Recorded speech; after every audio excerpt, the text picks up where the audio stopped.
Now, Thailand's capital, Bangkok, was named the world's most visited city in 2019.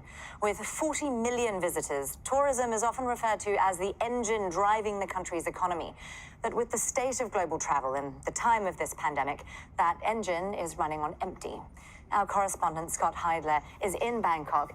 Scott, Thailand has now been slowly easing restrictions, partly in the hope that it'll help bring visitors back too. Talk us through the strategy here.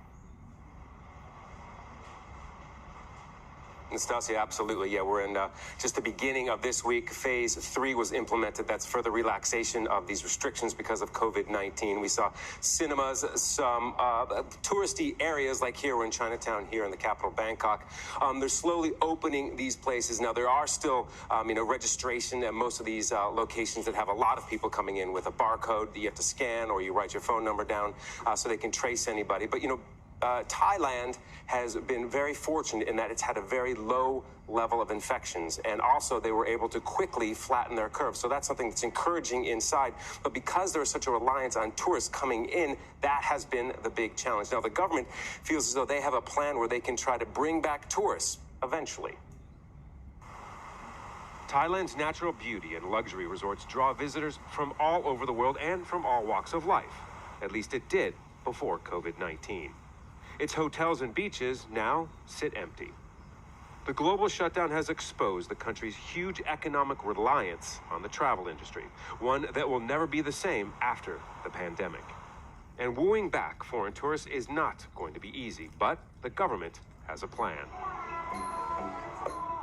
It's growing the marketing message beyond amazing Thailand. It's now focused on driving home the idea that the country is one of the safest and cleanest places to visit, and launched a health and safety certification program for travel companies.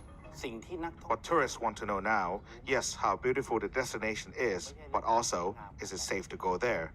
I think safety would be the main concern, and if we can give them confidence and have a good standard, it won't be hard to win back the tourists.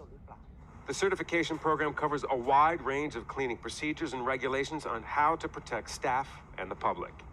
The Thai hotel group Anantara has already received certification for one of its Bangkok properties. At its beach resort in Hua Hin, they see the certificate as an important credential to have, but it's what happens after that's critical. The execution of the standards is key.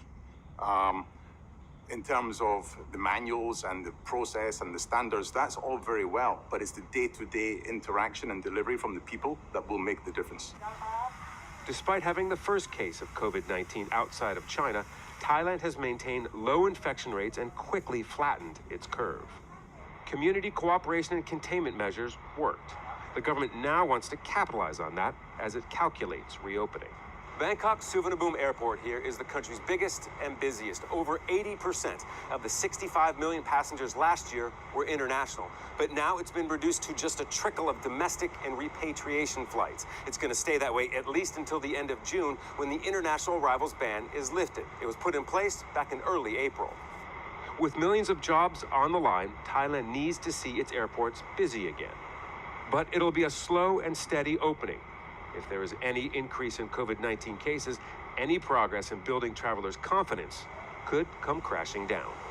So the focus now is on domestic tourism. That hotel in our story there, they say that they're actually nearly booked once they do finally reopen. So it's good news for those travel companies, but it's not the foreign dollars that they really need to keep this industry going. That's something they're focused on for that later part of this year, the fourth quarter. They say that then they're going to really target European and North American markets to bring in those dollars that they're so desperately needed. But obviously, that all depends on how COVID-19 is doing in those regions before they open up Thailand to them. Indeed, and Scott Heidler there in Bangkok, keeping an eye on all those developments for us. Thank you very much, Scott. Now, Danish